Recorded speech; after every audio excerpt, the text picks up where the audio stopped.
singles to miss the benefit of singlehood. I don't want them, he's going to go into that more detail, but I don't want them to miss freedom while waiting for slavery or being bound, okay? Or being bound. I don't want them to miss. Many Christian singles are missing out on the glory of singlehood, hoping for marriage. Paul is going to make a big deal about marriage. Marriage is great, but he doesn't want singles to miss out on the blessing of being God's single. He says with God, being in the single. Look, I was flying one day and we reached a place where, because I think it was Chicago, because the airport was so crowded, we were put in a holding pattern. And we were flying around in a circle and around and around and around hours. So I'm frustrated because, up in the air for hours because I wanted to land. I wanted the plane to land, but we were placed in a holding pattern, and I'm frustrated because I want this plane to land. Many singles are saying, I'm in this holding pattern, and I need God to land me somebody. But while I was in my holding pattern, what I did was I took out some work to do to occupy. I had no control over when this thing was going to land.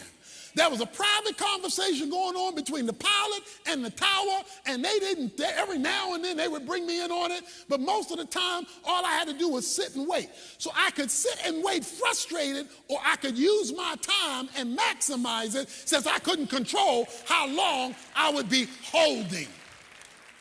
I don't know how long it will be before God addresses your singlehood.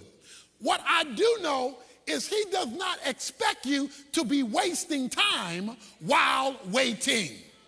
He wants you to wait on the Lord, but wait on the Lord in the context of maximizing your singlehood in the Lord.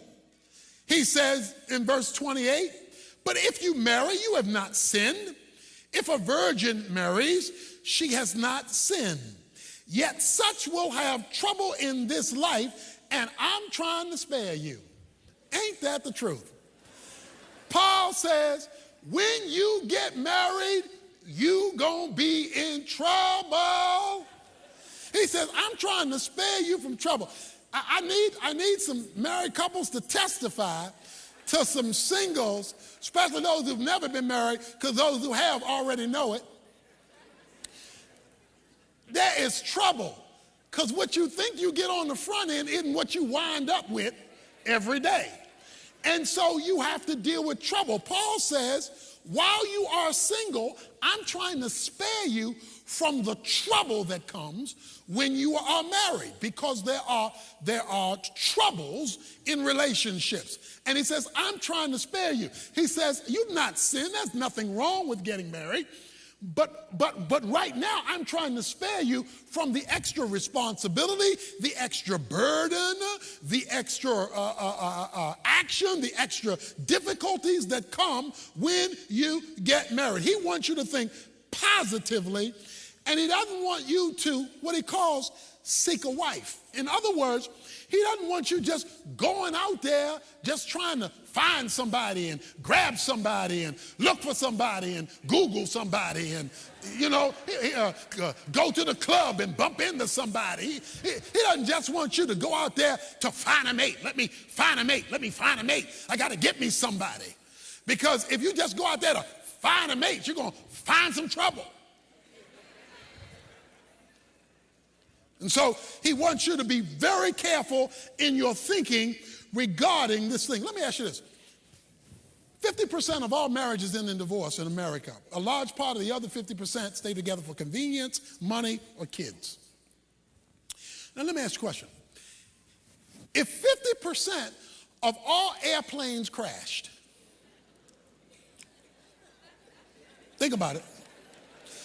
If 50% of all airplanes crashed, you'd be real careful about flying, okay?